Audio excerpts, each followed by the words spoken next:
दनाना गांव है भिवानी के पास, तालू दनाना। सबसे पहला जो धरना इन बेटियों के लिए दनाना गांव के अंदर लगाया गया और उन्होंने ये कसम खाई है, हमारा धरना जब तक चलता रहेगा, हमारे पहलवान जीतकर और यहाँ पर आकर हमारे धरने को उठाएंगे, वरना हमारा धरना लगातार चलता रहेगा। एक बार दनाना गांव की सरदारी के लिए जोरदार ताली बजानी चाहिए। तमाम सरदारी, सम्मानित बुजुर्ग और मेरी मातर शक्तियां, सभी चरणों में आपके बेटे, आपके बच्चे हर्ष स्वीकारा की हाथ जोड़कर राम राम।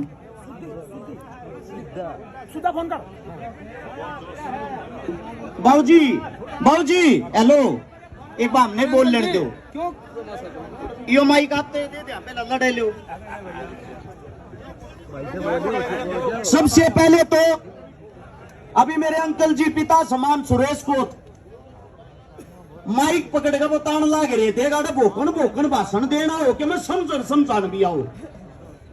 मेरे अंकल जी ने सोमा के सोए तोड़ बता दिया था, अब यो समाधान न्यू होगा, न्यू नहीं तो न्यू करना है। ये तो हमारे बड़े हैं, इतना जोश इस जवानी में हमारे में आज भी नहीं है जितना जोश हमारे बुजुर्गों में। कम से कम इनका ईमान सम्मान कर लो यार। इनके मवान दौड़े हो रहे थारे संघर्ष के मारे। हाथ जोड़कर विनती है कि बात समझने और सुनने की कोशिश करना। फैसले तो लेंगे हमारे बड्डे, जो भी इनका फैसला होगा हमारे लिए वो सर्वमान्य है, लेकिन उससे दूसरा कुछ बातें ऐसी हैं जिनमें युवाओं को बदलाव करना पड़ेगा। एक सोशल मीडिया पर एक नई पढ़ाई चल रही है, एक नई यूनिवर्सिटी खोल ली है, जिसने कहा अगर फेसबुक या यूनिवर्सिटी या किसने खोली है, सरकार की आईटी सेल ने, और इसने सबसे मजबूत मीडिया कर रही है। हमने तो यह सुना था, किताबों में यह पढ़ा था, मीडिया हिंदुस्तान का वो चौथा स्तंभ है जो हिंदुस्तान की आवाज को बुलंद करती है, न्याय की आवाज को उठाती है, जनता की आवाज को नेता और मंत्रियों तक पहुंचाती है। आज मुझे बताते हुए बड़ा दुख हो रहा है, जो हमारा चौथा स्तंभ जिसको बोलते हैं जो मीडिया, वो नेता मंत्रियों के पास जाती है, अपनी नगद पैसे लेके उनके प्रचार में लग जाती है।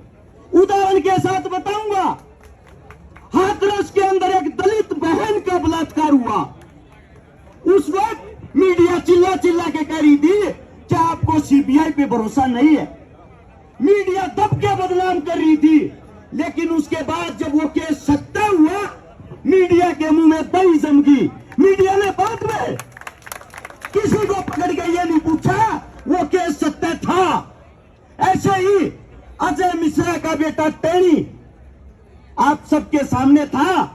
अरे शर्म आती है ये बताते हुए, जब एक हमारी बेटी अभी साक्षी ने इंटरव्यू दिया था, चैलेंज के साथ हमारा नार्को करवाओ और साथ में उस गुंडे का नार्को करवाओ, अगर हम गलत हुए हमें फांसी दो, वो गलत हुए उसको फांसी दो।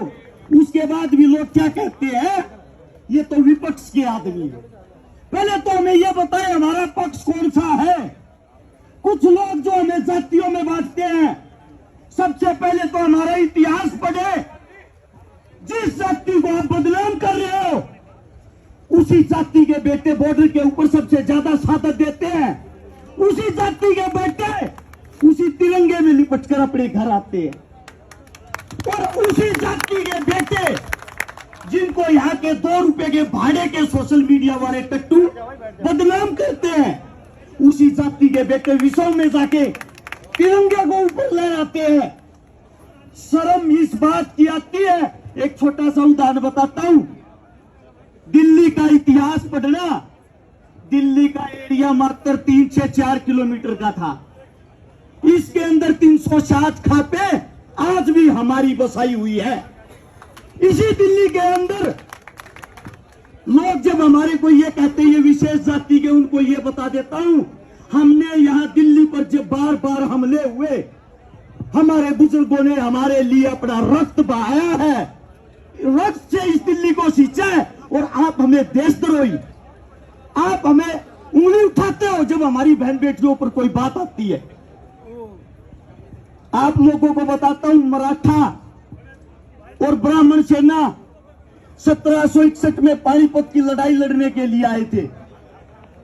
4000 अपने साथ में अपने परिवार, अपने बच्चे लेके आए थे।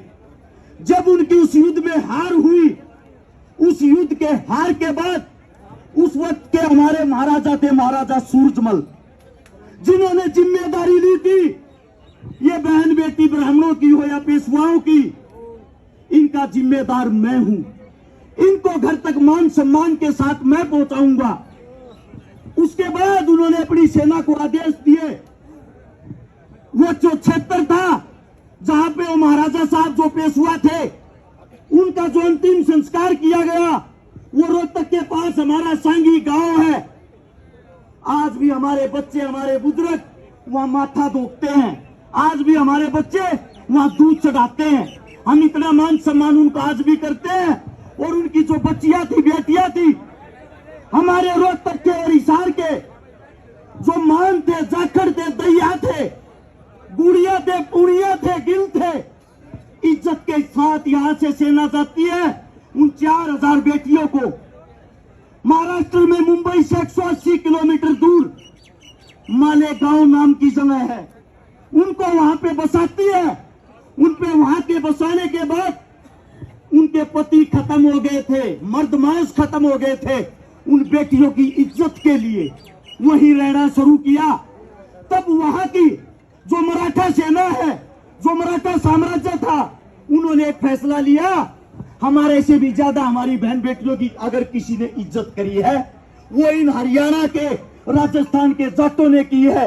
हम अपनी बेटियों का हाथ इनके हाथ में देंगे और इनके साथ अपने रिश्ते बनाएंगे। उन रिश्तों को आज 261 साल हो गए। वहां पे 22 गांव बसे हुए हैं हमारे जाटों के। उन जाटों के जो अपने घर परिवार को छोड़कर दूसरे की बहन बेटियों की इज्जत करने के लिए वहां चले गए। हमारे लिए सभी बहन बेटियां हमारी हैं, हम सबके हक की लड़ाई लड़ रहे हैं। और जो कहता है ये विशेष जाति की है, सबसे पहले तो आपको एक बात बता दूं, जो इस पर आरोप लगे हुए उसमें 3 बेटियां राजपूत भी हैं। जो इस पर आरोप लगे हुए हैं, इसने 302 में एक ब्राह्मण को भी मार रखा है। जो इस पर आरोप लगे हुए हैं, इन्हें दाऊद जैसे आतंकवादी को भी फना दे रखी है। तो ये लड़ाई अकेली एक जाति की कैसे हो गई? लड़ाई है न्याय और अन्याय की। इस बात को आप लोगों को समझना पड़ेगा और मेरे युवाओं को इस चीज का प्रचार करना पड़ेगा। आज भी आप लोग एक गुंडे का पक्ष लेते हो और ये इज्जत किसकी, वो भी बता देता हूं। नरेंद्र मोदी साहब ने एक इंटरव्यू में कहा था, विनेश फोगाट मेरी बेटी है, मेरे परिवार की है। अरे मोदी साहब, हाथ जोड़ के आपसे ये कहता हूं, उस आपी की बेटी के ऊपर ये मजबूरी आई हुई है। अरे प्रधानमंत्री साहब, अपनी तो बेटी की इज्जत का ख्याल कर लो। ये आपकी बेटी है। आपने चिल्लाते हुए कहा था, नहीं कहा था कि विनेश मेरी बेटी है? सुना होगा आप लोगों ने। आप ही की बेटी न्याय की भीख मांग रही है आपसे, कम से कम अपनी बेटी का तो न्याय कर दो। इससे ज्यादा तो हमारे पास बोलने के लिए शब्द ही नहीं है। एक प्रधानमंत्री की बेटी के साथ अन्याय, ये कैसे हो सकता है? और धृतराष्ट्र की तरह आप आंखें बंद करके कैसे चुप रह सकते हो? इस देश में इससे बड़ा अन्याय कोई नहीं हो सकता। नोट कर लेना, इस देश में इससे बड़ा अन्याय कोई नहीं हो सकता। और जो भी हमारे बुजुर्ग फैसला लेंगे, मैं भी मेरे अंकल की बात से सहमत हूं। 21 तारीख में फैसला हर पार का होना चाहिए। इनका जुलूस मत कटवाओ बैठा के। अब वो तो नहीं है, ये मट्टी में खेलनी है, पहलवान है। और गारंटी देता हूं, मट्टी में मिला जाएंगे, मट्टी में मिला जाएंगे। कोई शब्द गलत निकला हो मुंह से, उसके लिए माफी चाहता हूं। आप सभी के चरणों में बोलने का मौका मिला, आप सभी का धन्यवाद। राम राम, जय हिंद। बहुत बहुत धन्यवाद भाई। अरेस्ट करा।